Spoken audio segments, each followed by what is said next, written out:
Sumainyo ang Panginoon. At sumaiyo rin. Ang mabuting balita ng Panginoon ayon kay San Lucas. Papuri sa iyo, Panginoon.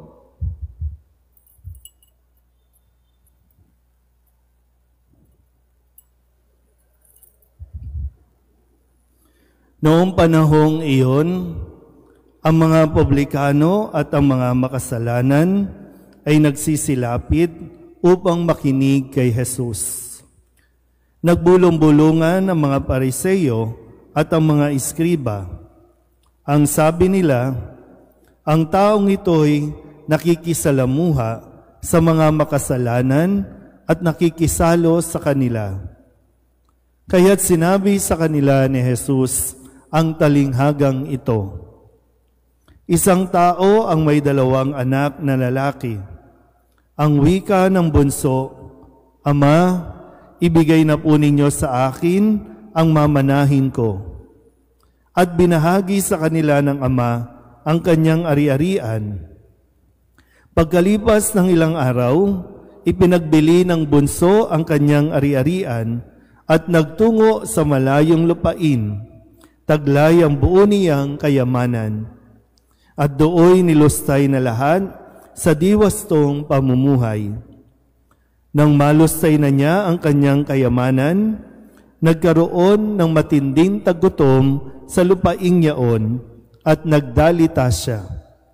Kaya't namasukan siya sa isang mamamayan ng lupaing yaon. Siya'y pinapunta nito sa bukid upang mag-alaga ng baboy. Ibig sana niyang punan ang kanyang pagkain kahit na mga bungang kahoy na ipinakakain sa mga baboy, ngunit walang magbigay sa kanya. Nang mapag-isip-isip niya ang kanyang ginagawa, nasabi niya sa sarili, ang mga alila ng aking ama ay may sapat na pagkain at lumalabis pa, samantalang ako'y namamatay ng gutom dito. Babalik ako sa kanya at sasabihin ko, Ama, nagkasala po ako sa Diyos at sa inyo. Hindi na po ako karapat-dapat na tawagin ninyong anak. Ibilang na lamang ninyo akong isa sa inyong mga alila. At tumindig siya at pumaroon sa kanyang ama. Malayo pa'y natanawan na siya ng ama at ito'y labis na nahabag sa kanya. Kaya't patakbo siyang sinalubong, niyakap at hinagkan. Sinabi ng anak, Ama, nagkasala po ako sa Diyos at sa inyo. Hindi na po ako karapat-dapat na tawagin ninyong anak. Ngunit tinawag ng ama ang kanyang mga alila. Madali, dalhin ninyo rito ang pinakamahusay na damit at isuot sa kanya. Suotan siya ng singsing at panyapak. Kunin ang pinatabang guya at patayin. Kumain tayo at magsaya. Sapagkat namatay na ang anak kong ito, ngunit muling nabuhay. Nawala, ngunit nasumpungan. At sila'y nagsaya. Nasa bukid noon ang anak na panganay. Umuwi siya at nang malapit na sa bahay, ay narinig niya ang tugtugan at sayawan. Tinawag niya ang isa sa mga alila at tinanong, Bakit? May ano sa atin? Dumating po ang inyong kapatid, tugon ng alila. Ipinapatay ng inyong ama ang pinatabang guya, sapagkat nagbalik siyang buhay at walang sakit. Nagalit ang panganay at ayaw itong pumasok sa bahay. Kaya't lumabas ang kanyang ama at inamo-amo siya. Ngunit sinabi nito, Pinaglingkuran ko po kayo sa loob ng maraming taon at kailanman hindi ko kayo sinuway. Ngunit ni minsay, hindi ninyo ako binigyan ng kahit isang bisirong kambing para magkatuwaan kami ng aking mga kaibigan. Subalit nang dumating ang anak ninyong lumustay ng inyong kabuhayan sa masasamang babae, Ipinagpatay pa ninyo ng pinatabang guya. Sumagot ang ama, Anak, lagi kitang kapiling. Ang lahat ng ari-arian ko'y sa iyo. Ngunit dapat tayong magsaya at magalak, sapagkat namatay na ang kapatid mo, ngunit muling nabuhay. Nawala, ngunit nasumpungan. Ang mabuting balita ng Panginoon. Pinupuri ka namin, Panginoong Hesukristo. Isang magandang umaga po sa inyong lahat. Tayo po ay nasa ika-4 na linggo na ng atin pong paglalakbay tungo sa 4 na pong araw na paghahanda para sa pagdiriwang natin ng pagpapakasakit, pagkamatay, at muling pagkabuhay ng ating Panginoon. Ika-4 na linggo. At ang tawag natin dito, Letare, Sunday. Sabihin nyo nga po, Letare. Ibig sabihin sa Tagalog, magalak o kaya magsaya. Ito ang pinagsisigawan sa atin, magsaya tayo, magsaya ka naman. Huwag kang mamuhay sa kalungkutan at huwag mong piliin na maging malungkot. Ikapapahamak mo yan. Magkakasakit ka lang sa kung saan-saang bahagi ng iyong katawan sa pagpili mo na mamuhay sa kalungkutan. Ang kalungkutan po ay isang lason. Kaya minsan, maraming nagkakasakit dahil marami ng lason sa katawan. Toxic nga ang tawag natin, di ba? Maraming toxic na pinapasok natin sa ating katawan, pero ang tanging gamot lang din naman ay maging masaya. Yung disposisyon, di ba? Kasi kahit sa mga nagkasakit na po dito, kahit anong gamot ang iinumin mo, kapag hindi mo hinahandaan yung sarili, pag hindi mo binabago ang disposition mo sa buhay, hindi ka talaga gagaling. Sabihin nyo nga sa katabi ninyo, maging masaya ka. Libre po yan. Hindi nyo kinakailangan pumunta sa Mercury Drug para bumili ng pampasaya.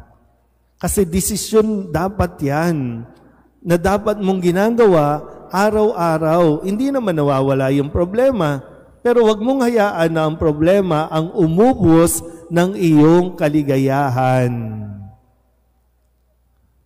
Sabihin nyo nga ulit, magsaya.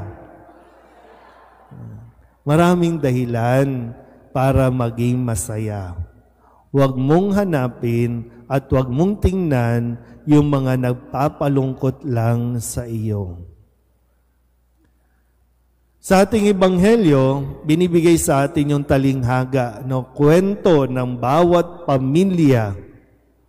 Dahil sa pamilya, diyan tayo nakakakuha ng mga disappointment, diyan tayo nakakakuha ng kalungkutan, pero tandaan natin na sa pamilya tayo makakakuha ng kaligayahan. So nasaan ba tayo dito? Ano ba nangyayari sa pamilya? Ang pamilya nyo ba ang nagiging takbuhan? Ang pamilya nyo ba ang pinagmumulan ng kaligayahan? O ang pamilya ninyo ang pinagmumulan ng kalungkutan ninyo?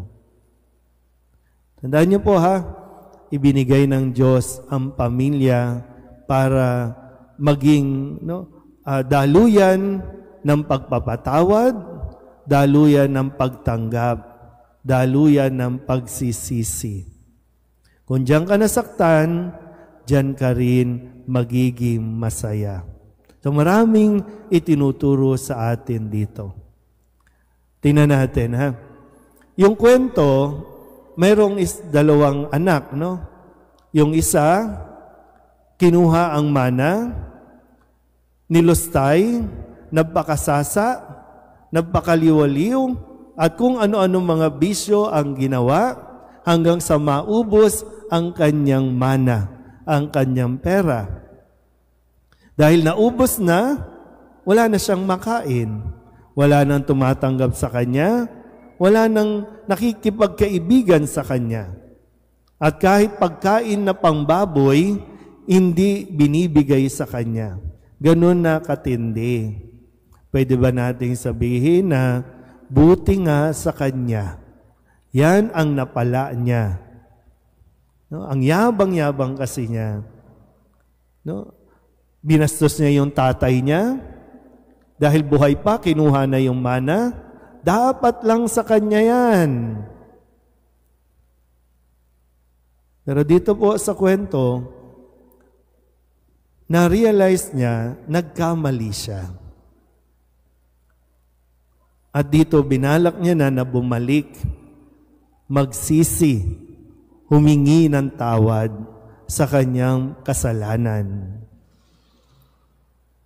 At hindi naman siya nabigo dahil pinatawad siya ng ama. Dahil nung umuwi na siya, nakita pa lang siya ng ama, sinalubong na ito ng yakap. Kasi grabe naman na yun nangyari sa kanya. Ano pang mapapala kung susumbatan niya ito?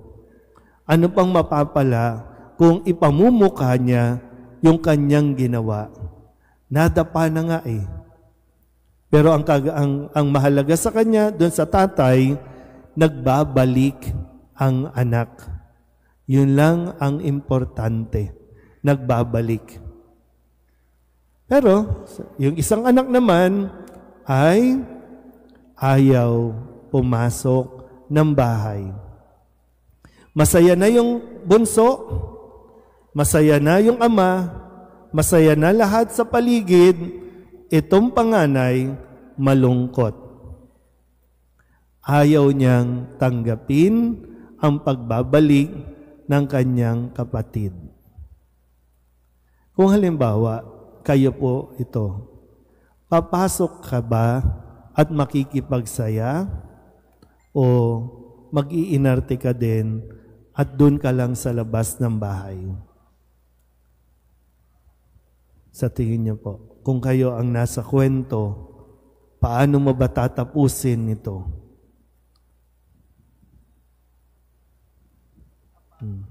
Ano? Papasok daw. Iyon ang paanyaya sa atin. Pumasok tayo. Kung paanong ang Diyos patuloy na nag-aanyaya sa atin, pumasok. Walang panunumbat. Sa tuwing dumarating tayo dito sa pagdiriwang na ito, kaligayahan ng Diyos na makita ka. Ikinatutuwa ng Diyos na naririto ka. Hindi tayo nakakarinig sa Diyos. Kahapon nagnakaw ka. Kahapon binastos mong magulang mo. Kahapon nagdabog ka. Kahapon niloko mo ang asawa mo. Kahapon nakipagchismisan ka. Wala. Basta para sa Kanya, kung ikaw ay nagsisisi, pumunta ka dito, yayakapin lang tayo ng Diyos. At doon tayo dapat mas magtuon. Yung niyayakap tayo at sinasalubong tayo ng Diyos. At tanggapin din natin na may mga tao, mga kapwa natin, kapatid natin, hindi pa kayang tanggapin ito. Pero ipagdasal natin na sana matanggap tayo sa kabila ng ating kahinaan at mga nagawang pagkakasala. Pero kung sakali po, kung tayo ay nasa isang sitwasyon na hindi natin pa kayang tanggapin, magdasal tayo lalo. Kasi hindi tayo talaga makakakita, makakaranas ng kaligayahan, yung saya, kung lagi natin iisipin at babalikan yung mga pangit at hindi magandang ginawa ng isang tao, lalong-lalo na kung pakiramdam mo sa iyo ito ginawa o ikaw ay agrabyado. Hindi ka talaga magiging masaya. Pero ang panawagan sa atin, sana po makipagsaya tayo kung paanong ang Diyos ay laging nagiging masaya sa ating pagbabalik. Amen?